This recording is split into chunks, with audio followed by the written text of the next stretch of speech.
orang yang percaya ijazah itu asli tidak akan berubah lagi nih pada titik. Harusnya ya kepala daerah itu setingkat menteri. Kalau board of peace ini belum diputuskan, mungkin kita masih memiliki ruang diskusi untuk melihat apa resikonya dan apa manfaatnya bagi Indonesia. Presiden Prabowo ini memiliki niat yang baik untuk membawa Indonesia lebih baik, untuk memajukan rakyat Indonesia lebih baik lagi. Saya sampai dengan 1 tahun lebih pemerintahan Presiden Pak Prabowo ini, saya belum melihat ya ada satu menteri pun di dalam kabinet Merah Putih yang betul-betul ya menjadi salah seorang mitra berpikir. Saya rasa harus ada orang ya yang memiliki keberanian mengatakan no kepada presiden.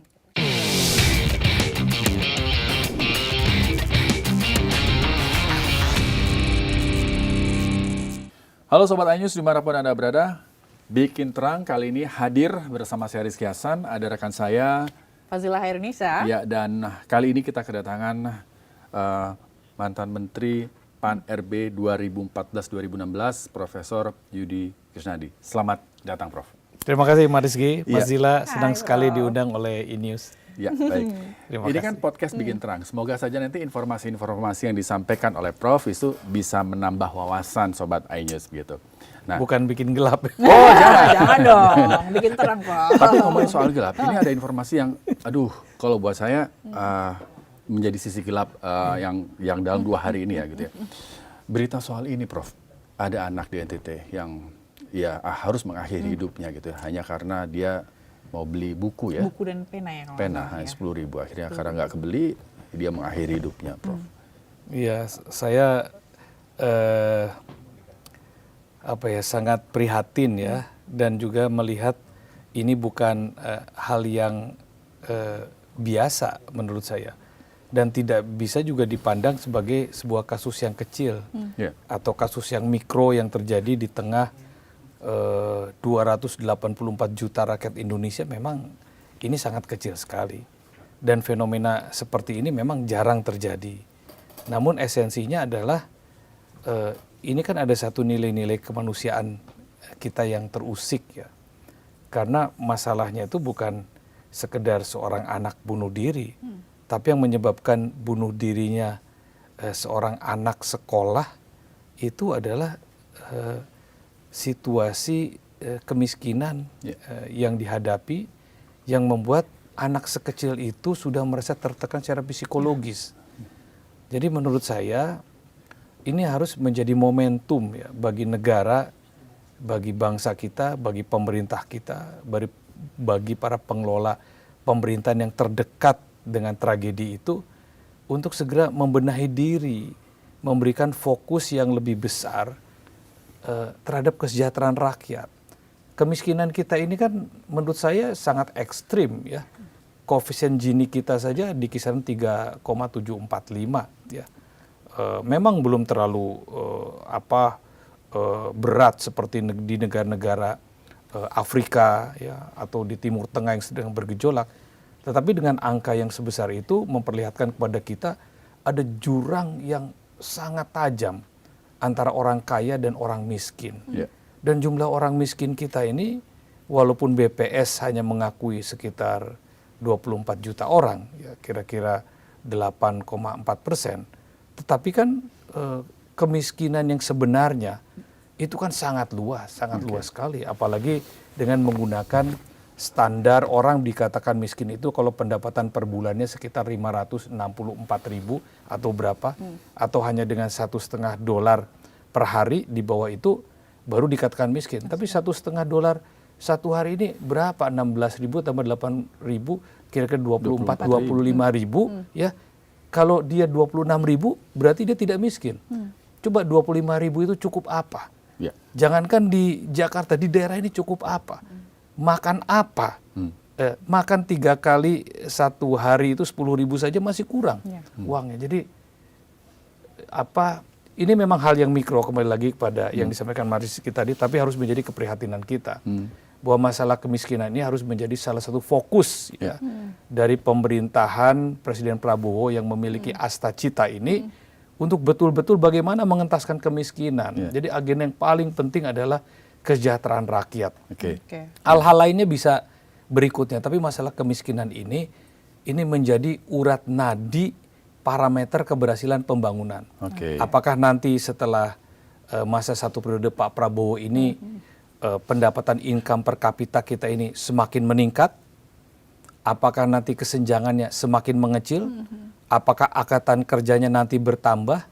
Apakah nanti Human Development Index ya angka harapan hidupnya bisa mendekati angka 80 misalnya? Ini menjadi satu tantangan. Jadi kalau saya boleh berpendapat ya, di samping banyaknya agenda-agenda yang penting, semuanya penting, tapi program pembangunan dalam upaya mengentaskan kemiskinan ini menjadi penting. Sehingga kita bisa menyelamatkan anak-anak kita yang tidak perlu lagi adalah tragedi seperti itu. Baik. Ini yang tertangkap oleh media, yang tertangkap oleh pers. Bisa saja hal yang sama terjadi di berbagai macam tempat yang tidak terpotret. Betul. Menurut saya ini sesuatu tragedi kemanusiaan dan harus menjadi titik awal kita fokus kepada pemberantasan kemiskinan. Oke. Tapi Prof, kalau kita lihat pemerintah kan sekarang juga lagi gencar-gencarnya membantu rakyat untuk mensejahterakan rakyat seperti MBG, sekolah rakyat gitu kan. Tapi menurut Prof sendiri kalau ngelihat dengan ada peristiwa ini dan mungkin juga bukan satu-satunya ya yang mengalami ini, adakah salah strategi atau seperti apa, tahu strategi apa yang harus dilakukan oleh pemerintah? Karena kalau kita lihat dari program yang sudah dijalankan, tujuannya baik seharusnya, tapi ternyata di sisi lain masih ada hal-hal yang mengenaskan seperti ini, Prof. Kelemahan pemerintah negara kita dari dulu terhadap keberlangsungan program-programnya adalah pengawasan dan kesinambungan. Program makan bergizi gratis itu sesuatu yang baik. Saya rasa tidak ada kita yang tidak mendukung, kita semua mendukung. Hanya kita memberikan catatan kritis bahwa bagaimana pelaksanaannya, bagaimana implementasinya, efektivitasnya, tepat sasaran atau tidak, betul-betul sesuai tidak dengan apa yang diinginkan oleh Presiden Prabowo bahwa anak-anak kita harus mendapatkan asupan gizi yang baik, ya. Lalu kemudian ekonomi juga harus bertumbuh, ekonomi kerakyatan khususnya. Lalu kemudian tidak boleh ada kebocoran, tepat sasaran. Nah itu semua harus menjadi bagian-bagian yang di underline ya dengan tinta merah yang sangat tebal agar pengawasannya juga begitu ketat sehingga jangan sampai ada lagi lah misalnya keracunan ya di satu tempat ini di satu tempat mana. Hari ini saya mendapatkan kiriman video TikTok bukan keracunan lagi, ini nggak keracunan, tapi dikirim misalnya makanan yang lupa belum dimasak, telurnya masih mentah. Ada telurnya masih mentah, jagungnya belum direbus, ada nanas yang belum dikupas dan sebagainya. Nah ini kan masalah pengawasan, ya. Kita boleh saja memiliki program yang baik, ya, memiliki tujuan yang baik, tetapi kalau tidak ada pengawasan yang baik, tidak ada check and balance yang memadai, tidak melibatkan masyarakat banyak untuk mengawasi, program-program ini sangat mungkin ya untuk salah, untuk keliru, bahkan menjadi tidak tepat. Bahkan yang lebih berbahaya lagi kalau program yang menggunakan anggaran ratusan triliun ya, yang juga diambil dari sebagian dari anggaran pendidikan. Ini kemudian ada kebocoran, katakanlah ada korupsi. Jadi sangat mubazir sekali yang dilakukan oleh pemerintah ya, melakukan efisiensi anggaran pemerintahan yang sedemikian besar ya, sampai angka 30%, lalu efisiensi itu dialokasikan untuk memperbaiki gizi rakyat, kalau akhirnya menjadi sesuatu yang sia-sia ya, ada kebocoran ya, yang tidak tepat sasaran ya, dan sebagainya. Ini masalahnya di mana? Di pengawasan. Oleh karena itu pemerintah harusnya menyadari bahwa instrumen-instrumen pemerintah itu memiliki keterbatasan. Pertama, keterbatasan sumber daya manusia untuk mengawasi. Kedua juga keterbatasan kemampuan ya, dari sumber daya aparatur pemerintah itu sendiri untuk mengetahui ini program ini sudah benar atau tidak. Oleh karenanya tidak boleh ragu-ragu ya membuka diri untuk melibatkan masyarakat umum. Apakah lembaga swadaya masyarakat ya, ataukah pemerintah daerah, ataukah sekolah-sekolah, dan harus membuka diri pada kritik. Sehingga keberhasilan dari satu program seperti MBG tadi, ataupun Koperasi Merah Putih, atau apalagi sekolah rakyat, yang menilai keberhasilannya itu adalah rakyat. Ya, rakyat atau para pemerhati program tersebut, bukan propagandanya pemerintah. Ya, selama ini kan kita mendengar bahwa keberhasilan program-program itu disampaikan oleh pemerintah sendiri, ya, bukan apresiasi dari masyarakat. Nah, menarik. Nah, Prof, kalau Prof melihat selama ini pelibatan masyarakat dalam berbagai macam program pemerintah itu kurang atau gimana? Saya melihatnya ya, ini program-program yang dijalankan oleh pemerintah lebih bersifat top down, ya. Top down. Ya, dan paradigma pembangunan yang top down, yang tersentralistik seperti ini, ya memang minim check and balance, ya. Ada keengganan juga dari perangkat-perangkat institusi pemerintah untuk memberikan masukan, koreksi dan sebagainya, karena ini sudah dianggap sebagai suatu keputusan dari program pembangunan yang dianggap baik, tanda kutip. Nah, sementara di dunia yang semakin modern sekarang ini, dunia yang hampir sebagian besar ini menerapkan sistem demokratis, konsep pembangunannya itu kan development center people. Jadi pembangunan yang didasarkan oleh kebutuhan masyarakat, bukan pembangunan yang implementasinya hanya menjadi pemikiran dari pemerintahnya. Nah, ini yang ada gap, sehingga kenapa begitu banyak kritik ya terhadap program-program pemerintah dan capaian-capaiannya, karena sebagian besar orang-orang yang memahami bagaimana seharusnya membangun yang melibatkan masyarakat tidak dilibatkan. Konsep-konsep pemikirannya, pandangannya atau kritiknya, atau sangat minim ya koridor-koridor mereka untuk menyampaikan pandangan-pandangannya dalam rangka kontribusi bagi konsep-konsep pembangunan itu. Nah, akhirnya apa? Akhirnya setiap program ketika ada celah, kekurangan, akan menjadi bulan-bulanan, apalagi di era teknologi informasi, sosial media sekarang ini ya, semua bisa di TikTok-kan. Bahkan orang yang nggak ngerti masalahnya saja bisa membuat berita bahwa itu adalah sebuah masalah. Baik. Nah, kalau Prof melihat sendiri, sebenarnya yang paling dibutuhkan oleh masyarakat Indonesia sekarang itu apa sih, Prof? Kalau tadi Prof menyampaikan di era yang sekarang itu demokrasi, harusnya pemerintah melihat bagaimana apa yang dibutuhkan masyarakat. Nah, yang sekarang di Indonesia, yang paling dibutuhkan masyarakat Indonesia itu apa? Untuk tadi konteksnya dengan pengentasan kemiskinan, pendidikan kah atau apa? Objectively ya, sebagian besar masyarakat Indonesia yang terdidik ini, yang mencapai tingkat pendidikan SLTA ke atas, itu prosentasenya relatif masih kecil dibandingkan dengan negara-negara lain ya, seperti Malaysia, Singapura, yang berpendidikan sarjananya itu bisa sampai angka di atas 90%. Apalagi negara-negara Skandinavia ya mendekati 100% ya. Amerika Serikat ya terlebih, bahkan pengalaman saya bertugas di Ukraina yang kurang lebih kondisi ekonomi dan sosiologis masyarakatnya tidak jauh berbeda dengan Indonesia, yang membedakan hanya budayanya dan bahasanya, tetapi struktur sosial dan sebagainya hampir sama. Itu juga tingkat pendidikan sarjananya sudah mendekati 90%. Sementara di Indonesia ini ya 70% ke bawah ini kan SLTA, ya. SLTA, bahkan numpuk di SLTP, sehingga dengan segala kekurangannya bahwa sumber daya manusia Indonesia ini belum mencapai pada satu titik di mana kita memiliki kualitas yang siap menghadapi perubahan-perubahan ya, di masa depan, dan juga belum sampai pada satu ukuran kualitas di mana kita memiliki produktivitas yang tinggi di dalam pengelolaan sumber daya manusianya. Nah, dengan demikian maka kalau dikatakan apakah pendidikan tadi penting yang harus menjadi fokus pemerintah? Penting. Karena pendidikan itu akan membukakan cara berpikir dan kreativitas seseorang untuk bisa mandiri. Nah, jadi pemerintah itu tidak boleh segan-segan menginvestasikan anggaran belanjanya lebih besar di bidang pendidikan. Namun persoalannya kan pendidikan yang seperti apa? Ya, nah, pendidikan yang betul-betul merata. Ya, sekarang ada program misalnya sekolah rakyat, itu bagus. Menurut saya bagus sekali. Orang-orang miskin itu bisa mendapatkan kesempatan secara gratis ya di satu lembaga pendidikan ya dengan berbagai macam fasilitasnya.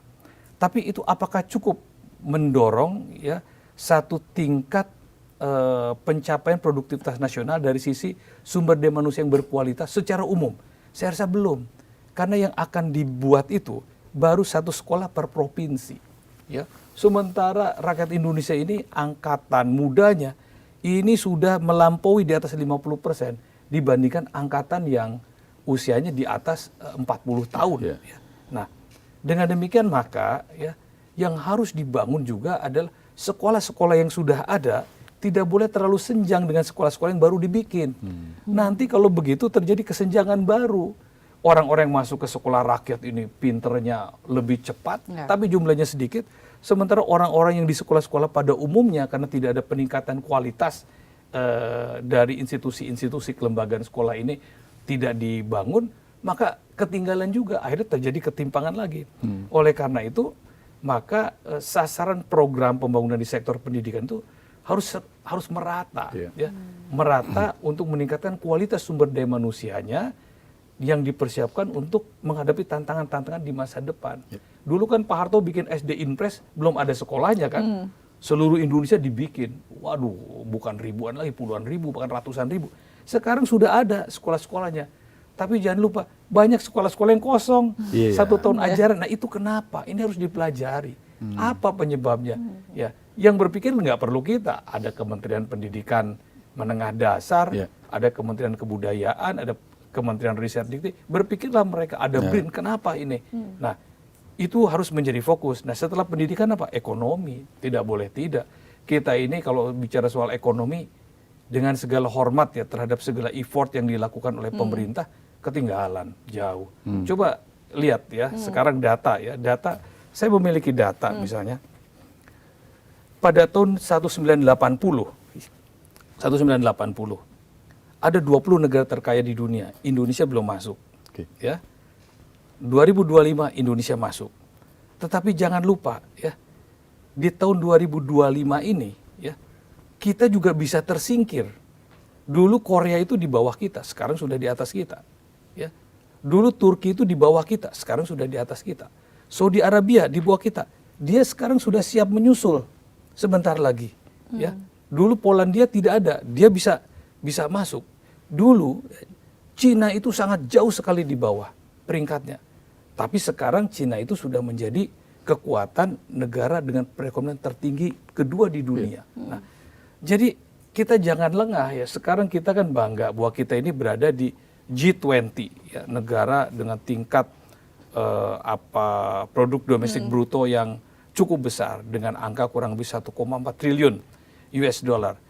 Tapi kalau kita tidak membangun perekonomian kita secara tepat, ya, tidak memiliki arsitek pembangunan ekonomi yang secara tepat untuk mendorong seluruh lapisan masyarakat, bukan hanya satu lapisan masyarakat, bukan hanya oligarki saja, bukan hanya orang kaya saja, bukan hanya pengusaha saja, tetapi seluruh lapisan masyarakat ya ditata sedemikian rupa sehingga mereka memiliki kemandirian ekonomi, sejahtera bersama-sama.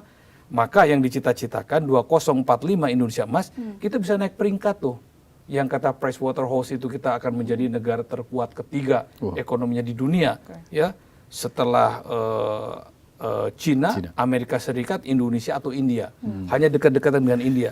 Tapi jangan lupa dulu Iran itu pernah masuk menjadi salah satu kekuatan ekonomi dunia di G20 1980, tapi kan hilang. Dan ada beberapa negara yang pernah masuk tapi hilang. Ya, nah jadi kita juga punya potensi hilang. Oleh karena itu, ekonomi harus menjadi agenda kedua terpenting ya, yang menjadi fokus dari program pembangunan pemerintah ini. Bagaimana nih menggerakkan?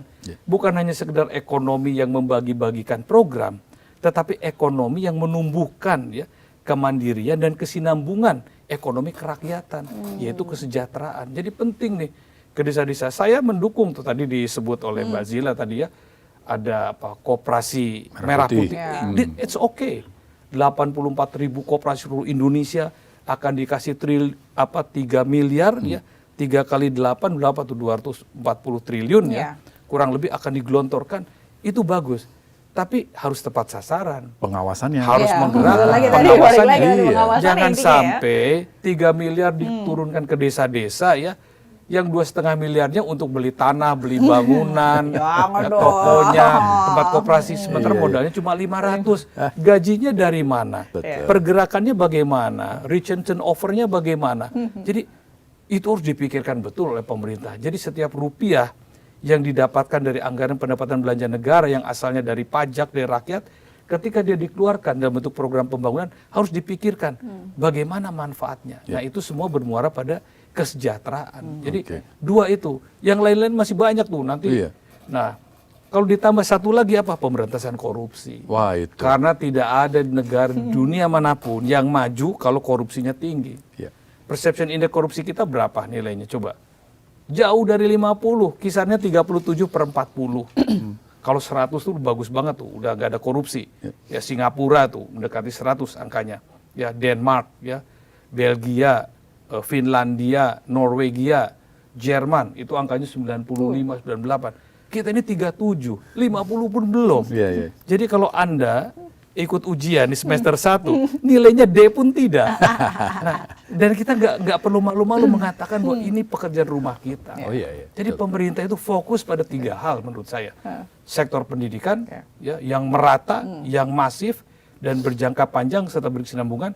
Sektor ekonomi yang mensejahterakan rakyat secara merata, ya, yang dihitung betul tingkat pertumbuhannya, tingkat pendapatannya, lalu kemudian memberantas korupsi. Incremental capital output ratio selalu disebutkan oleh Pak Prabowo kebocoran. Ya. Ya, Di bocor, dalam bocor, bukunya, bocor, gitu ya. di dalam bukunya Paradoks Paradoks Indonesia, Indonesia. yang sudah beliau kampanyekan sejak tahun 2004 sampai sekarang setiap pemilu, itu sesuatu yang sangat baik sekali menurut saya, ingatan bagi seluruh bangsa bahwa incremental capital output ratio ini ada sebuah kebocoran dari anggaran pembangunan yang seharusnya untuk rakyat, menggerakkan ekonomi rakyat, memberikan kemanfaatan, tapi digunakan dan disalahgunakan oleh orang-orang yang tidak bertanggung jawab. Jadi nggak boleh berkompromi itu dengan korupsi. Ya, lagi-lagi bocor itu karena pengawasan yang kurang, Ya. ya Prof ya. Tapi ngomongin soal dana pendidikan tadi nomor 1 disebut. Dana pendidikan kita kan dipotong Iya. ya. Terus gimana dong? Dipotong untuk program yang Iya, lain. program yang lain. Gitu. Tapi sebenarnya harusnya tidak dipotong ya. Menurut saya. Kenapa tidak dipotong? Karena kan ada undang-undangnya. Undang-undang Pendidikan Nasional itu mengharuskan bahwa dana pendidikan yang betul-betul ansih untuk pendidikan, bukan untuk biaya-biaya lain-lain pembangunan, yang betul-betul ditujukan untuk membangun sumber daya manusia sebagai investasi jangka panjang bangsa, itu 20%. Jadi katakanlah kalau anggaran pendapatan belanja negara kita 3.800 triliun, 20%-nya 20%. berapa itu? Berarti 380 triliun. kali 2, 600, 720, 700-an lebih tuh, 700-an triliun. Mestinya cukup. Nah, harusnya tidak diambil karena ini penting. Dan lewat efisiensi, ya memang kita ini banyak yang bisa diefisiensikan. Ya, anggaran untuk belanja pegawai dan yang berkaitan dengan penyelenggaraan kepegawaian institusi pemerintah, itu kan sudah di atas 30%. Itu harusnya diefisienkan. Banyak cara pemerintah untuk itu ya, tanpa harus mengganggu penyelenggaraan pendidikan karena investasi ini jangka panjang. Lihat keberhasilan negara-negara maju, lihat ekonomi negara maju ya, itu semua sektor pendidikannya masif berhasil. Bahkan mereka sampai memberikan bebas biaya bagi mereka yang mau sekolah. Saking semua orang di negaranya seperti Jerman sudah sekolah semua, orang asing pun yang bisa berbahasa Jerman itu dikasih biaya, coba saking. Belanda juga kan begitu, Keren, ya? itu keren. Itu namanya negara kesejahteraan, welfare state. Ya. Welfare state. Presiden kan sering mengatakan welfare state, welfare state seperti itu. Jadi harus ada role modelnya. Role modelnya apa? Negara Skandinavia itu welfare state. Ya, paling dekat dengan kita ya kita bisa banyak belajar ke Singapura mengarah ke sana. Atau kemana lagi, Malaysia atau sekarang Vietnam. Vietnam jangan main-main loh. Itu Vietnam kuda Sebentar hitam lagi ya. bisa menyusul kita. Sementara kita masih mengharapkan tingkat pertumbuhan ekonomi 8%, Vietnam itu sudah hampir mencapai 8%. Tapi tingkat pertumbuhannya Vietnam itu cepat. keren. Ekonominya maju, olahraganya juga. Dan Olahraganya satu cepat lagi, loh. politiknya mandiri. Ya, Vietnam itu hari ini saya membaca ya, walaupun dia dekat ya dengan katakanlah dengan Amerika Serikat, tapi dia mengeluarkan satu strategic review security defense ya. Dia sudah berhitung bahwa suatu saat Amerika akan menyerang dia. Hebat nggak? Dia sudah berpikir sangat jauh ke depan. Kenapa? Karena sumber daya manusianya itu yang berada di pemerintahan inherent dengan proses seleksi sumber daya manusia yang ada di masyarakatnya.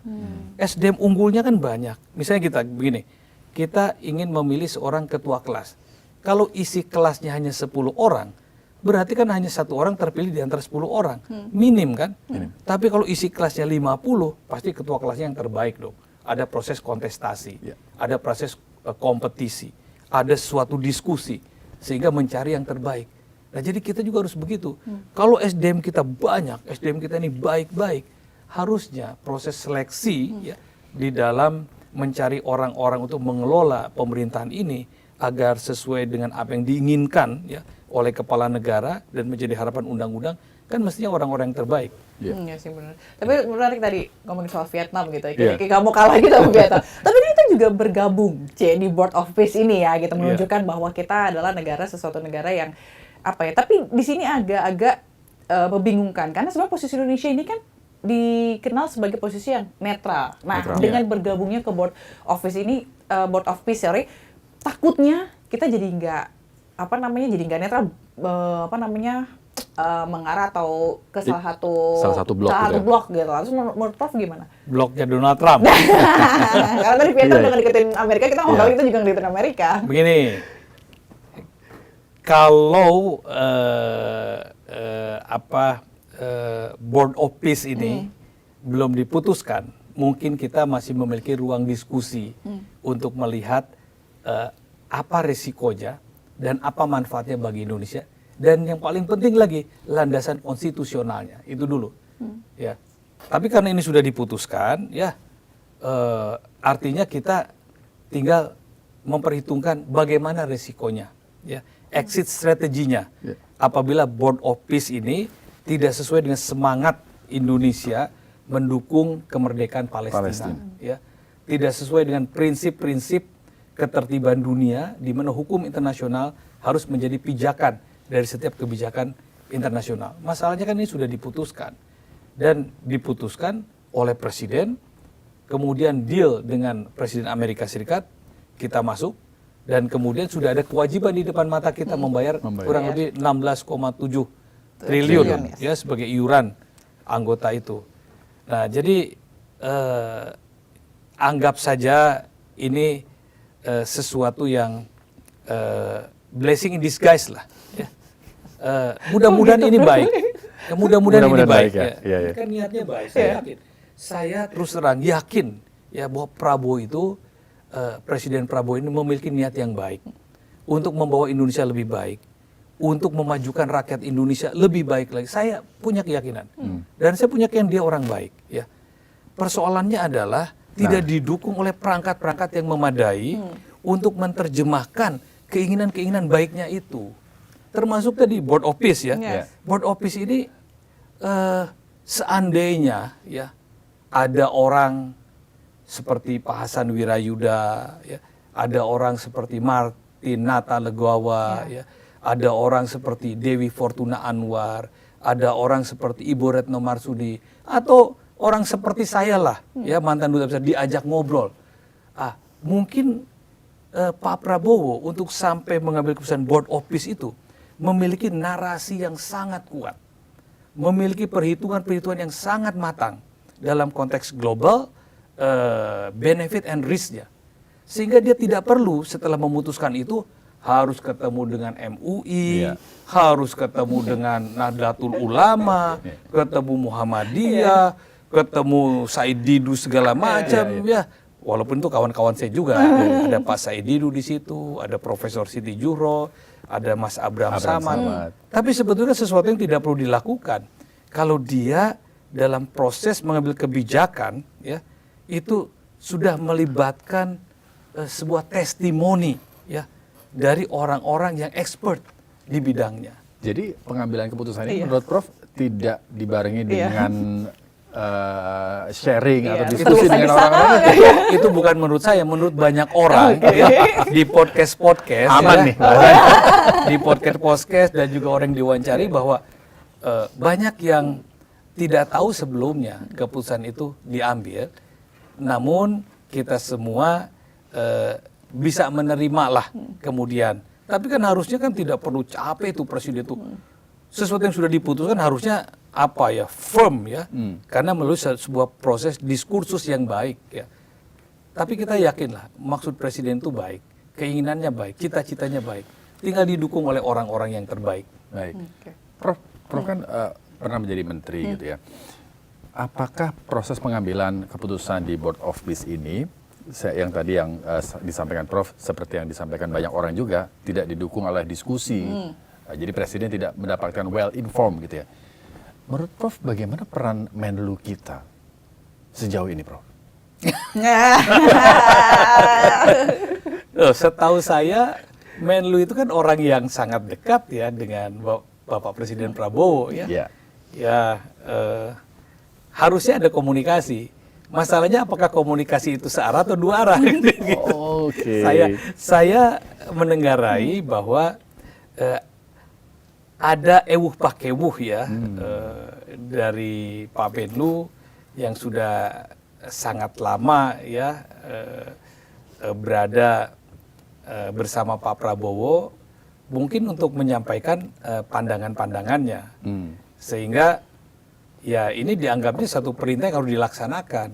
Itu apa ini apa analisa saya ya. Keadaan yang sebenarnya kan tentu yang tahu ya Pak Menlu sendiri ya gitu. Hanya sebagaimana dibicarakan banyak orang ya banyak hal-hal yang menjadi kebijakan luar negeri pemerintah dalam hal ini Pak Prabowo itu juga tidak menjadi diskursus sebelumnya di Kementerian Luar Negeri. Jadi saya pernah menulis 2 bulan yang lalu di Kompas ya tentang arah politik luar negeri Indonesia. Kita kan membutuhkan satu task force untuk diplomacy delivery ya. Jadi ketika Pak Prabowo itu sudah sebagai kepala negara ya dengan dinamikanya yang tinggi dan cepat melakukan deal-deal atau pertemuan dengan kepala-kepala negara lain, harus ada task force di Kementerian Luar Negeri yang harusnya secara cepat itu menindaklanjuti apa yang menjadi agenda-agenda penting. Karena walau bagaimanapun kan kebijakan luar negeri itu kepanjangan dari kepentingan politik di dalam negeri. Jadi orang-orang Kementerian Luar Negeri ini harus tahu apa isi pembicaraannya, ada komitmen apa, dan mereka harus segera menindaklanjuti agar memberikan keuntungan bagi kepentingan nasional kita.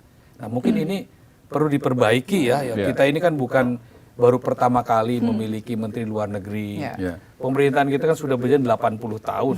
Ya sejak Menteri Luar Negeri yang pertama ya. Dan seterusnya kurang lebih ada 18 lebih, macam-macam tuh Menteri Luar Negeri kita. Ada yang pernah merangkap sebagai Perdana Menteri, ada Menteri Luar Negeri yang pernah ikut konferensi PBB, konferensi Room-Royen, ya, ada macam-macam sekali. Ada yang Jenderal bintang 4 Menteri Luar Negerinya, ya seperti Subandrio, yaitu beliau kan Marskal ya, Sultan Hamengkubuwono ke-9, dia Jenderal penuh, macam-macam kita punya orang. Ada orang yang pemikir hebat seperti Mohtar Kusumaatmadja kan dengan konsep UNCLOS-nya, United Nations Convention Law of the Sea. Ya. Ada seorang seperti Pak Ali Al-Atas, ya, Menteri Luar Negeri yang paling lama. Kita macam-macam. Kita ini punya banyak contoh-contoh orang-orang hebat. Nah, mudah-mudahan ini juga menjadi bahan ya, bahan renungan, pertimbangan, ya, bahan pertimbangan. Ya. Bukan untuk Kementerian Luar Negeri, ini bahan pertimbangan pada Bapak Presiden. Bagaimana memfungsikan institusi Kementerian Luar Negeri ini sebagai mitra perumus kebijakan internasionalnya Bapak Presiden. Yang menurut Prof selama ini belum berjalan itu. Saya tidak melihat ya. Belum melihat. Bapak Presiden benar-benar melibatkan institusi Kementerian Luar Negeri dalam sebuah proses pengambilan kebijakan politik luar negeri atau langkah-langkah yang dilakukan oleh Presiden di dalam berhubungan dengan dunia lain. Dunia lain ini maksudnya dunia di luar Indonesia. Gitu. Itu saya belum melihat ya. Saya harus mengatakan ini karena mungkin ada orang lain yang melihat, tapi saya belum melihat. Saya sebagai akademisi, pemerhati masalah-masalah internasional, saya belum melihat. Anggap saja ini belum dilakukan. Belum dilakukan saja, kita memberikan apresiasi yang baik kan kepada Presiden. Ya.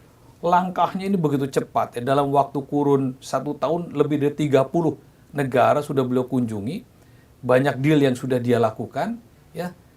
Namun ini kan kalau didukung oleh satu institusi Kementerian Luar Negeri, ini kan delivery-nya akan lebih cepat, manfaatnya akan lebih terasa, lalu arahnya akan lebih menjadi jelas. Jadi sebaiknya ke depan ini pelibatan ya, Kementerian Luar Negeri ini harus lebih diperankan. Ya.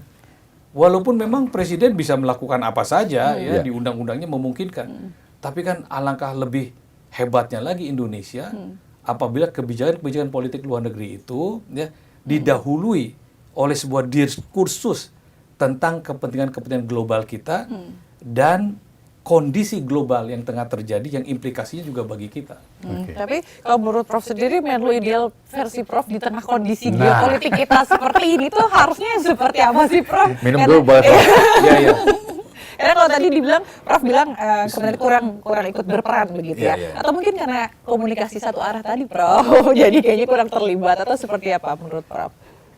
Saya rasa harus ada orang ya yang memiliki keberanian mengatakan no kepada Presiden apabila dia betul-betul meyakini bahwa argumentasi-argumentasi yang dilakukan oleh Presiden itu pertama ya tidak sesuai dengan landasan konstitusi kita, lalu kemudian tidak sesuai dengan realitas objektif, dan yang ketiga akan beresiko ya terhadap dampak yang ditimbulkan dari kebijakan kita. Itu penting. Nah masalahnya siapa orangnya ya yang bisa ada nama nggak, Prof? No gitu ya, ini diskusi tersendiri lagi. Saya sampai dengan 1 tahun lebih pemerintahan Presiden Pak Prabowo ini saya belum melihat ya ada satu menteri pun di dalam kabinet Merah Putih yang betul-betul ya menjadi salah seorang mitra berpikir dari Presiden di dalam melakukan pengambilan kebijakan-kebijakannya. Bahkan ya untuk naskah-naskah pidato yang akan disampaikan pada publik secara luas pun saya belum melihat adanya menteri-menteri yang betul-betul bisa mewarnai diksi-diksi dan pilihan kata yang akan betul-betul bisa mengena sebagai sebuah pesan politik, pesan moral, pesan kebijakan pada masyarakat. Karena saya tidak melihatnya, dan juga saya bukan bagian dari pemerintah. Tapi bisa saja ada 1-2 menteri yang merasa bahwa, oh itu kan saya masuk di sana. Tapi secara umum, katakanlah masyarakat kan perlu melihat ada tidak warna pemikiran yang bisa memberikan satu kontribusi yang sinergis dengan apa yang dipikirkan dan diinginkan oleh Presiden. Sehingga setiap lontaran-lontaran yang disampaikan oleh Presiden tidak menimbulkan satu kontroversi baru. Bahkan itu menjadikan publik ini punya motivasi lebih besar. Itu penting. Nah, kenapa ini tidak terjadi dalam beberapa hal?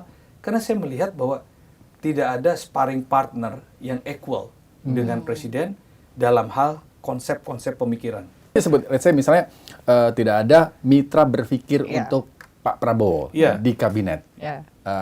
Prof memandangnya seperti karena itu saya ya? dari luar kan saya melihatnya nggak ada orang yang berani mengatakan tidak ya pada saat ya misalnya kebijakan-kebijakan itu pertama bertentangan dengan aturan yang ada, pada saat kemudian dia akan menimbulkan kontroversi, dan pada saat dia akan menimbulkan resiko.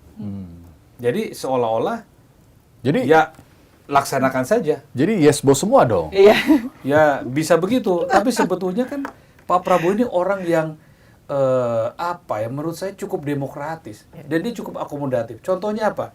Ketika beliau mendapatkan informasi ya bahwa ada suara-suara kritis di masyarakat yang menyampaikan misalnya soal oligarki kah, soal undang-undang perampasan aset negara yang belum jalan kah, soal tentang peran kelembagaan negara. Beliau juga ketika mendapat informasi kan dia responsif juga. Nah, tapi kan kalau harus terus begitu, waktu Presiden akan habis ya untuk meladeni banyaknya pendapat-pendapat di masyarakat.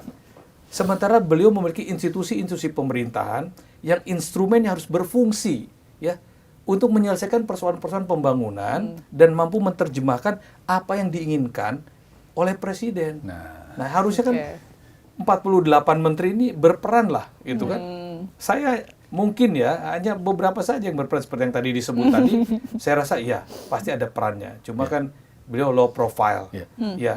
Kita melihat perannya, tapi publik kan tidak melihat apa perannya. Tapi soal yes bos tadi, tapi mungkin ini bisa bukan berbanding terbalik ya, tapi di sisi lain ada isu reshuffle, Mas. Oh iya, isu yang reshuffle. membuat salah satunya yang mau diganti ini adalah Menlu oleh Budi Jiwandono yang kita ketahui adalah Kerabat gitu ya. takut ya, kerabat dari Pak Presiden sendiri begitu. Karena menurut Kalau dari Prof, namanya ini berarti ada kaitannya dengan Pak Jiwandono ya. Iya. kalau menurut Prof sendiri, apakah Mas Budi ini benar-benar bisa atau kompeten menggantikan Sugiono? Kalau tadi kan sebelumnya juga disebut ya Mas Yusya, komunikasi yang satu arah ini Satu menjadi arah. persoalan. Ditambah yes bos tadi gitu. Apakah dengan digantinya Sugiono dengan Budi akan merubah atau seperti apa? Menurut Prof gimana? Sebenarnya yang paling tahu tentang hal ini tentu presiden, yang paling tahu tentang presiden. Dan kalau isu ini kemudian bergema di masyarakat luas, tentu pasti ada sebab musababnya. Nah, kalau pandangan saya sederhana saja. Jadi Menteri Luar Negeri atau semua menteri itu kan instrumen dari visi misinya presiden.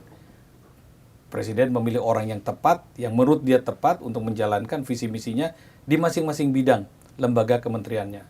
Khusus Kementerian Luar Negeri ini, bagi saya, bagi kalangan akademisi itu terserah siapa saja yang jadi Menteri Luar Negeri. Tetapi kan ada tetapinya tuh.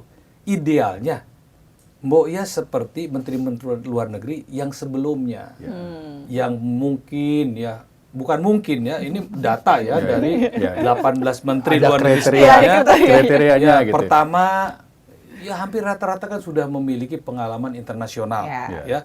Pengalaman internasional itu bukan jalan-jalan ke negara lain, tetapi pengalaman di sidang-sidang internasional, apakah sidang-sidang PBB, atau menjadi utusan untuk perjanjian perdamaian atau lainnya, atau pernah menjadi duta besar ya mewakili negara untuk menjalankan misi diplomatiknya.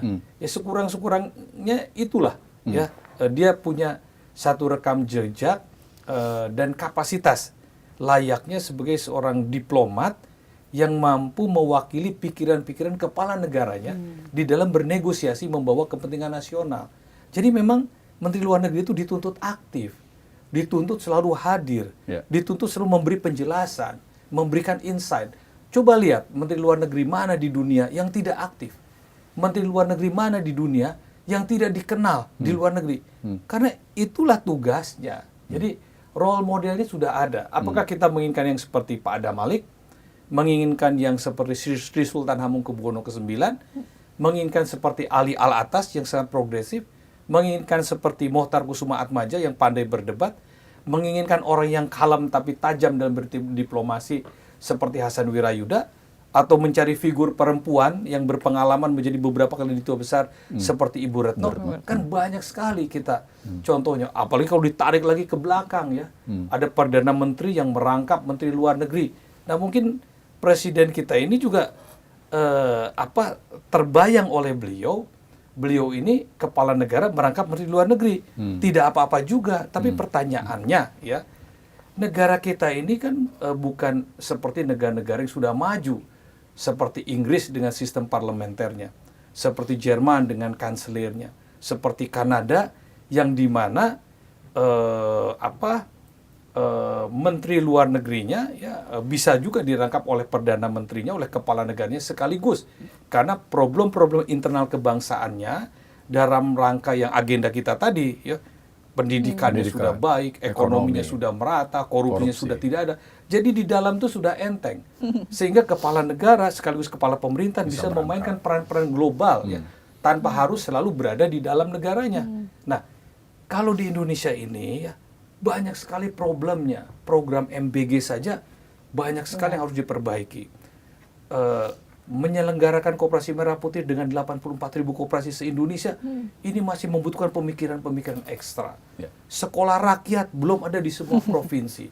Masalah pengentasan kemiskinan, masalah ini, masalah itu. Sehingga kehadiran Presiden dituntut lebih banyak untuk memikirkan masalah-masalah di dalam negeri. Ya. Oleh karena itu Presiden harus punya orang yang dipercaya sekaligus piawai untuk menjadi representasi gagasan, pemikiran, dan kehadiran dia.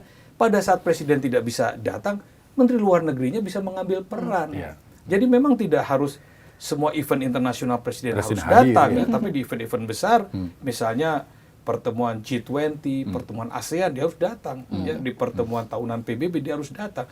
Tapi sisanya serahkan pada Menteri Luar Negerinya. Oleh karena itu, dengan role model Kementerian Luar Negeri yang pernah punya macam-macam Menteri Luar Negeri ini, sekarang kan itu sudah sebetulnya menjadi inspirasi kepada Presiden. Sekiranya beliau meyakini bahwa mengganti Menteri Luar Negeri ini dengan pilihan yang lebih baik, dengan role model yang pernah kita miliki, ya tentu itu suatu yang baik, ya kita dukung. Tapi kalau mengganti Menteri Luar Negeri yang kita semua meragukan apakah akan lebih baik, menurut saya lebih baik pertahankan yang sudah ada, yang sudah jelas-jelas memiliki pengalaman setidaknya 1 tahun terakhir ya, kan gitu. Jadi jangan menambah masalah baru gitu Iya, ya. betul. Nah, ngomong-ngomong soal orang yang bisa dipercaya membantu presiden, menteri. Prof kan juga mantan Menpan RB begitu ya, di era 2014-2016 begitu ya. Nah, pada saat menjadi Menpan RB juga mengeluarkan surat edaran nih mengenai ijazah palsu ya, Menpan RB nomor 3 2015 tentang ijazah palsu begitu ya. Ini, ya kan? Ini. Jadi kalau kita lihat tadi ngedengerin Prof ngomongin soal bagaimana bukan kualitas yang seharusnya, kriteria yang seharusnya dimiliki oleh orang kepercayaannya Presiden, khususnya para menteri. Nah ini dia, kita agak geser sedikit ke sini. Nah, dan waktu itu juga Pak Anies ya, sebagai Kemenbukristek, kala itu berkoordinasi gitu soal surat edaran ini. Nah, apa sebenarnya Prof yang dihasilkan dari SE tersebut? Kayak sebenarnya emang banyak ya pejabat kita atau kepala daerah kita yang menggunakan ijazah palsu ini. Awalnya begini, itu ada istilahnya ada asbabun nuzul, asal muasal peristiwa itu. Jadi di era pemerintahan Pak Jokowi yang pertama itu melanjutkan tradisi yang sudah dilakukan oleh pemerintahan Pak SBY di dalam setiap rekrutmen pimpinan jabatan tinggi pemerintahan eselon 1 ya, untuk dirjen-dirjen, kepala lembaga, itu melalui sebuah proses yang disebut dengan tim penilai akhir. Tim penilai akhir ini ketuanya Presiden langsung, anggotanya itu wakil presiden, ada Menpan, lalu kemudian ada Mensesnek, ada Seskap, ada Kepala Badan Kepegawaian Nasional, ada Kepala Badan Intelijen Negara, ada PPATK. Namun mengawali proses tim penilai akhir itu ada panitia seleksi yang menurut instruksi presidennya dibentuk oleh Kementerian Pan RB dengan melibatkan Kementerian Keuangan, BPKRI, dan beberapa instansi lain untuk mengumpulkan ASN-ASN terbaik yang memenuhi persyaratan untuk menjadi pimpinan lembaga. Pimpinan lembaga ini kan banyak sekali nih. Kalau sekarang ada MBG yang gitu-gitu ya. Ada OJK, itu lembaga. Dan juga untuk dirjen-dirjen, sekjen-sekjen. Jadi eselon-eselon 1 lah. Semua yang di bawah menteri dan pimpinan lembaga itu harus lewat proses seleksi. Nah, proses seleksi ini membuka kesempatan bagi semua orang ya yang memenuhi persyaratan, sudah eselon 2 minimal dia, untuk mendaftarkan diri. Lalu dites.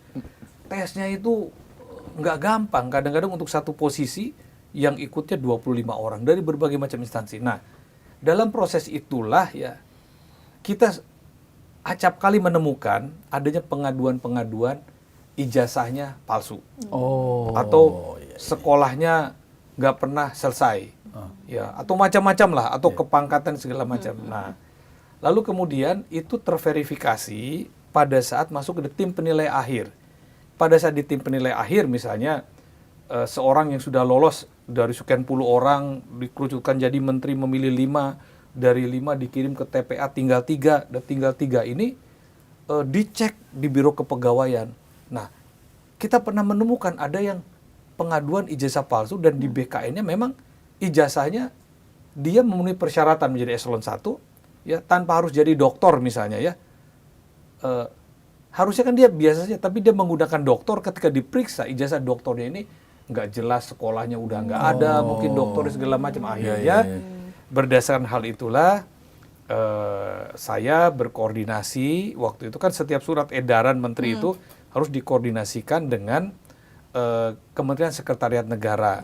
Lalu saya keluarkanlah surat edaran nomor 3 tahun 2015 tentang larangan menggunakan ijazah palsu dan sanksi bagi yang melakukannya. Nah, itu berlaku sangat luas bagi seluruh aparatur sipil negara atau PNS di semua lembaga ya, sampai ke kabupaten kota, sampai bahkan gubernur, wali kota sekalipun ya kena sanksinya, sampai dengan prajurit TNI Polri. Jadi sangat luas sekali itu. Dan maksudnya pada saat itu kenapa? Supaya masa jadi pejabat negara ini tanda kutip membohongi kan dengan ijazahnya, seolah-olah dia punya gelar master, punya gelar doktor, padahal dia tidak pernah sekolah. Itu kan tidak baik, tidak menunjukkan satu keteladanan. Kedua, ijazah ini kan berkonsekuensi terhadap jabatan. Ya. Untuk eselon tertentu, kalau dia hanya S1, dia nggak mungkin nyampe. Ya. Untuk tingkat gaji tertentu, ya, kalau dia S2, dia pasti akan lebih tinggi daripada S1. Apalagi dia doktor. Jadi akan berpengaruh pada jabatan, akan berpengaruh pada penghasilan. Dan kalau negara, tanda kutip pemerintah kita, ditipu, dibohongi oleh ijazah palsu, kan kita rugi. Mendudukan seseorang yang sebetulnya dia tidak punya hak di situ. Karena dia belum mencapai tingkat pendidikannya. Memberikan gaji, padahal dia sebetulnya jenjangnya nggak sampai. Nah, berdasarkan itulah saya instruksikan semuanya.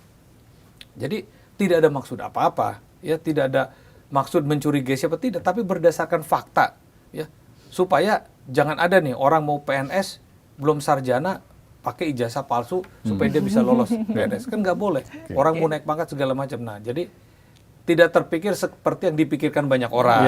Jadi waktu itu sesnek siapa, Pak? Pak Pratikno. Berarti masih di zaman Pak Jokowi ya? Iya. Tapi nggak lama setelah itu Mas Rizky di Kenapa, Pak? Kenapa Pak Anies ya kalau saya masuk dalam jajaran yang reshuffle gitu? Apa gara-gara terlalu keras ngomongin soal ijazah palsu ini? Saya tidak bermaksud ya ijazah palsu itu mengarah kepada seseorang, nggak kepikir sama sekali. Apalagi mengarah kepada presiden saya sendiri saat itu, Pak Jokowi, nggak kepikir.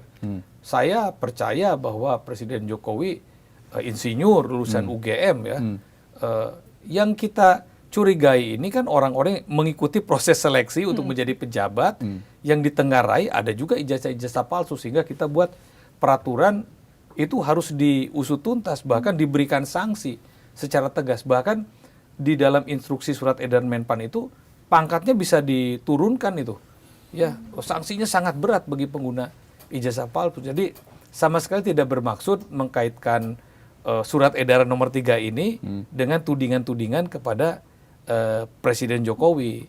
Karena kan tudingan-tudingan itu kan kemudian kan tidak pada periode itu, tidak ada yang membicarakan soal ijazah presiden pada periode pertama. Nah, baru pada periode keduanya kan ada mulai ramai. Tapi kan saya sudah tidak di situ. Tapi memang Menpan RB juga nggak ngurusin ijazah presiden atau ngurusin juga? Lah, yang ngurusin ijazah kepala negara itu kan KPU, Mbak. Ya. Berarti cuma di bawah-bawah untuk seleksi tadi ya, Prof ya? Iya, jadi kan instruksinya itu kepada seluruh TNI, Polri, aparatur sipil negara, seluruh kementerian, termasuk menteri-menteri, termasuk lembaga-lembaga, dan memang tidak ada, menteri-menteri tidak ada ijazahnya yang palsu. Kepala lembaga tidak ada yang palsu. Bupati wali kota, saya nggak tahu ya, karena kan masing-masing kan diserahkan pada pejabat pengawasan internal pemerintahan. Jadi ada pejabat pengawasan internal yang mengawasi itu di setiap instansi pemerintah. Lalu kemudian kepala biro sumber daya manusianya yang kita berikan tugas untuk itu. Nah, kalau di gubernur, di kabupaten kota, itu kan memang mereka agak sungkan ya dengan pimpinan-pimpinannya. Tapi yang dilakukan oleh Menpan itu tidak ada kesungkanan kepada presidennya. Karena saya berpikir positif saja, memang tidak ada masalah dengan presidennya. Jadi kita lakukan pemeriksaan secara menyeluruh, kecuali presiden dan wakil presiden yang tidak kita periksa. Baik. Nah, Prof, ini kan perjalanan dengan berjalannya waktu, surat edaran waktu itu dikeluarkan sampai kemudian tahun 2026 ini isu ijazah palsu itu kan wah terus bergulung. Prof melihatnya gimana soal dugaan ijazah palsu Pak Jokowi ini? Ya kalau sekarang kan ranahnya sudah pada ranah pembuktian hukum ya. Jadi saya rasa kalau saya sih melihatnya ya tidak perlulah kita terlalu berkutat ya, berkecamuk dengan isu yang sudah membelah persepsi publik masyarakat Indonesia sendiri. Orang yang percaya ijazah itu asli tidak akan berubah lagi nih pada titik ini. Ya dia percaya itu asli. Orang yang meyakini bahwa ternyata palsu juga tetap akan terus menuntut untuk dibuktikan kepalsuannya. Kan begitu. Yeah. Lalu ada orang yang ragu-ragu pun tidak akan berubah dia menjadi pendukung ijazah asli atau pendukung ijazah palsu. Jadi menurut saya proses hukum ini ya berjalan saja. Yeah. Toh Presiden Jokowi juga sudah mempercayakan pada penegak hukum untuk memproses ini. Ya silakan orang-orang yang menuding ijazah palsu itu membawa bukti-buktinya bahwa itu palsu. Dan dari pihak Presiden Jokowi juga membawa bukti-bukti bahwa itu asli. Nah, tinggal masyarakat nanti menilai bagaimana keputusan hukumnya. Jadi menurut saya ambil hikmahnya. Hikmahnya itu apa? Hikmahnya ya kan surat edaran nomor 3 2015 ini kan belum pernah dicabut. Masih berlaku. Jadi hikmahnya laksanakan saja ini. Supaya kita mengantisipasi jangan sampai ada hal-hal serupa yang terjadi di masa depan, yang bukan hanya pada kepala negara, tapi pada seluruh instrumen aparatur sipil negara dan pejabat pemerintahnya. Nah, surat edaran itu jadi legasinya Prof Yudi nih ya. Tapi kalau menurut Prof lihat sekarang masih ada nggak sih Prof verifikasi itu, terus tes itu yang benar-benar? Sekarang saya dengar di khusus Kementerian Pan-RB ya dan BKN, Masih ketat. Udah sulit menembus kepalsuan dokumen sekarang di Kementerian Pan-RB dan BKN, Badan Kepegawaian Nasional, ketat. Iya, karena kan ada beberapa kepala daerah juga yang dipolisikan tuh gara-gara ijazah palsu, palsu kan. Baik, ini pertanyaan terakhir nih dari saya. Kalau Zila nanti ada silakan ya. Ini wacana soal pilkada lewat DPRD, Prof. Ini kan ramai tuh kemarin dibicarakan. Kalau menurut Prof bagaimana? Apakah ini memang dengan kondisi Indonesia yang sedang ingin menghemat gitu ya, pilkada lewat DPRD ini dianggap menghemat gitu ya biaya. Tapi itu kan kemudian mengamputasi hak politik warga. Kalau Prof melihat bagaimana usulan-usulan ini? Pandangan saya sebagai akademisi ya, saya melihat sistem pemerintahan kita kan presidensial ya, presidensial. Namun di dalam undang-undang dasar kita ya disebutkan bahwa pemilihan kepala daerah itu dilakukan secara langsung, ya begitu kan? Langsung dan demokratis kurang lebih begitu. Nah, langsungnya ini interpretasinya kan bermacam-macam, ya. Demokratis juga memiliki pengertian yang sangat begitu luas, ya. Mau demokratis macam apa? Banyak sekali pengertian demokrasi dan demokratis itu. Nah, kalau saya melihatnya begini. Bahwa ada pandangan-pandangan yang melihat bahwa pilkada ini biaya politiknya tinggi, kan begitu. Dan ini sebuah realitas. Biaya politik tinggi ini menyebabkan money politik yang demikian masif merusak moralitas demokrasi itu sendiri. Suara orang dibeli, ya. Orang yang tidak kompeten asal punya uang jadi kepala daerah, dia berkomitmen dengan bandar-bandar yang memenangkan dia, tapi dia tidak akan berkomitmen dengan perbaikan masyarakat dengan kebijakan di masa depan. Itu kan persoalannya. Sehingga harus dicari formulasi bagaimana memperbaiki ini. Kan begitu. Ya, jadi lihat tujuannya apa supaya money politik berhenti, ya. Lalu kemudian kepala daerah yang terpilih itu betul-betul atas dasar kompetensi dan pilihan rakyat, kemudian dia bisa bekerja yang sepenuhnya untuk rakyat dan berkomitmen pada rakyat. Kan itu tujuannya. Nah, sekarang kalau pilkadanya yang tadinya rakyat langsung memilih, ya, lalu sekarang di DPRD, kan begitu pemikiran partai-partai politik, ya, di DPRD, apakah benar bisa menghentikan money politiknya?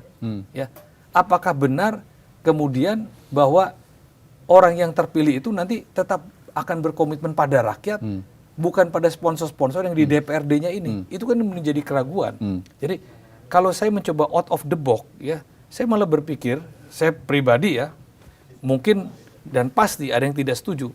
Karena kita ini menganut sistem presidensial, ya, maka seharusnya ya kepala daerah itu setingkat menteri. Jadi presiden ya memiliki pilihan-pilihan calon kepala daerah yang diajukan untuk dipilih oleh DPRD. Ya. Tapi dibuat kriterianya yang demokratis. Karena kalau demokrasi ini tidak harus suara terbanyak. Demokrasi ini kan ada prinsipnya. Prinsipnya itu adalah mengedepankan kepentingan masyarakat banyak, berkomitmen bagi masyarakat banyak, dan untuk mensejahterakan masyarakat banyak kan tujuannya. Tujuannya itu. Ya, jadi kalau presiden memiliki orang yang dia anggap yakin baik dan kriteria, misalnya untuk menjadi gubernur DKI Jakarta, pertama harus orang yang sekurang-kurangnya hidup 20 tahun di Jakarta. Atau orang Betawi asli deh, ya. Dengan tingkat pendidikan misalnya minimum dia S2 atau S3 gitu, nggak boleh S1. Dia mau mimpin masyarakat yang semakin meningkat kualitasnya, tingkat pendidikan juga harus naik lagi.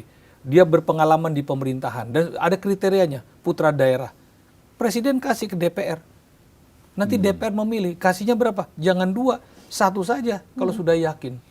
Ya. Untuk memperkuat sistem presidensial sehingga kedudukan daripada kepala daerah khususnya gubernur itu setingkat menteri. Dia adalah menteri-menteri kabinet dari satu pemerintahan yang ditempatkan di daerah untuk mengkoordinasikan kebijakan pemerintah pusat bersama kepala-kepala daerah di bawahnya. Kalau saya berpandangan di kabupaten kota tetap pemilihan langsung. Seperti hanya kepala-kepala desa dipilih. Ya, di antara kepala desa dan bupati atau wali kotanya kan ada camat. Camatnya kan birokrat. Sama halnya sekarang di antara presiden untuk sampai kepada kepala daerah kabupaten dan kota ada gubernurnya. Anggap saja itu camatnya. Instrumen daripada pemerintahan pusat. Jadi kalau saya pribadi saya berpikiran begitu, tapi ada yang mengatakan bahwa ini bertentangan dengan undang-undang. Oleh karena itu mesti ada satu dialog nasional. Kan sekarang bukankah pemerintah sekarang juga sedang memikirkan dilakukannya amandemen.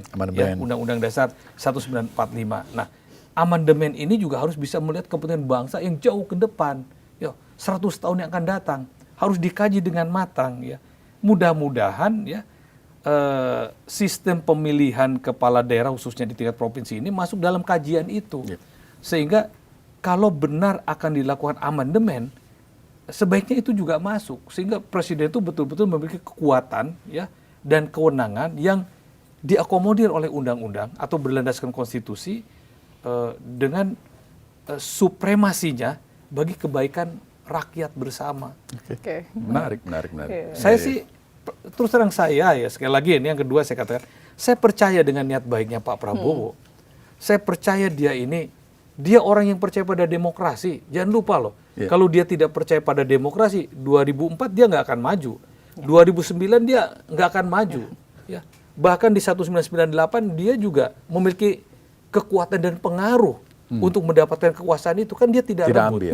Ya kan? Dia ikut kontestasi, menjadi calon presiden, menjadi calon wakil presiden, menjadi calon presiden berkali-kali.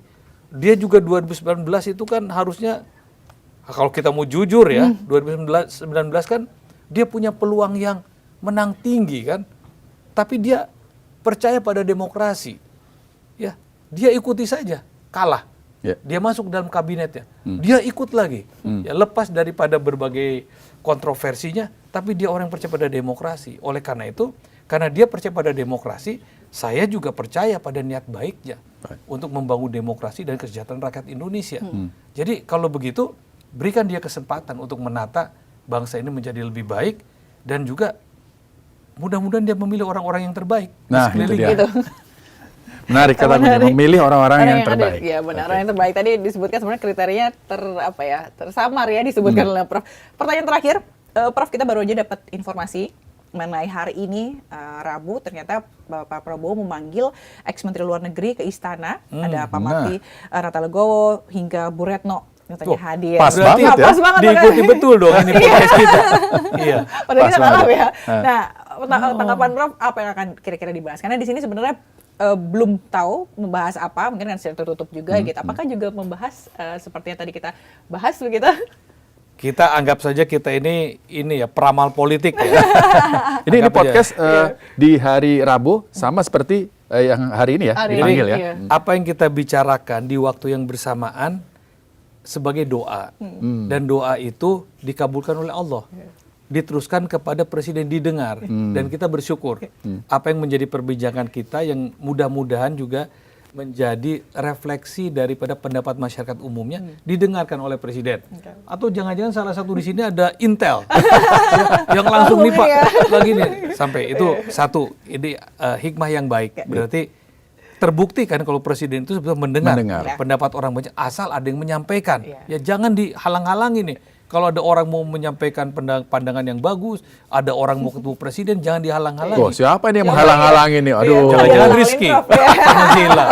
Jangan dihalang-halangi. Buktinya apa yang kita bicarakan didengar. Nah, itu. Terus yang kedua, topik yang kita bicarakan menurut analisis saya kurang lebih sama dengan yang kita diskusikan ya, tentang kebijakan-kebijakan luar negeri yang memerlukan pelibatan institusi Kementerian Luar Negeri agar lebih mantap lah dan lebih berdampak ya pasca dari aktivitas-aktivitas internasional itu. Yang ketiga, analisis saya mungkin meminta pendapat. Mungkin meminta pendapat bagaimana sih Kementerian Luar Negeri sekarang dipimpin oleh Pak Sugiono, mungkin itu. Dan bagaimana wakil-wakil menteri peran-perannya, apakah ini masih bisa dioptimalkan lagi atau apa yang kurang, pasti ditanya itu. Dan pertanyaan terakhir, seandainya sudah ada di top mind-nya presiden untuk melakukan pergantian, pasti Bapak Presiden akan bertanya, Siapa? kira-kira menurut pendapat Anda, kalau dari dalam siapa? Kan kalau Bu Retno, Pak Martinata Legawa, Pak Hasan Wirayuda hanya tahu yang di dalam. Kalau dari dalam siapa? Kalau dari luar Pak Prabowo lebih tahu. Nah, supaya pengetahuan Pak Prabowo yang dari luar ini artinya menjadi sesuatu kebaikan ya apabila dilakukan reshuffle, maka kriteria-kriteria yang tadi kita bicarakan tadi dan juga yang mungkin akan disarankan oleh mantan-mantan Menteri Luar Negeri kepada Presiden itu harus menjadi perhatian. Ya, idealnya. Tapi kalau enggak, ya terusin aja nih. Kan Pak Sugiono juga sudah cukup berpengalaman satu tahun ini kan. Kalau memang Pak Presiden nggak yakin penggantinya akan lebih baik dari Pak Sugiono. Ya idealnya kalau diganti, dulu pernah menjabat sebagai Dubes ya. Dubes Ukraina Pak Prabowo. Kita Siapa? aminin nggak deh? Banyak mantan Dubes Ukraina. Baik, terima kasih Prof sudah hadir di sini. Silakan. Terima kasih Prof sudah bikin terang ya Mas Rizky hari ini gitu ya. Terima kasih juga sudah hadir bersama kita. Saya terus Prof Yudi Krisnandi, ex-Menpan RB 2014-2016 dan juga Guru Besar Ilmu Ekonomi Politik Universitas Nasional. Terima kasih Mbak Zila, makasih Mbak Rizky, semuanya terima kasih. Oke, sehat-sehat Prof. Thank you. Amin. Terima kasih. Alhamdulillah. Dan makasih. itu dia tadi Sobat iNews Bikin Terang kali ini. Sampai jumpa di Bikin Terang selanjutnya. Dah.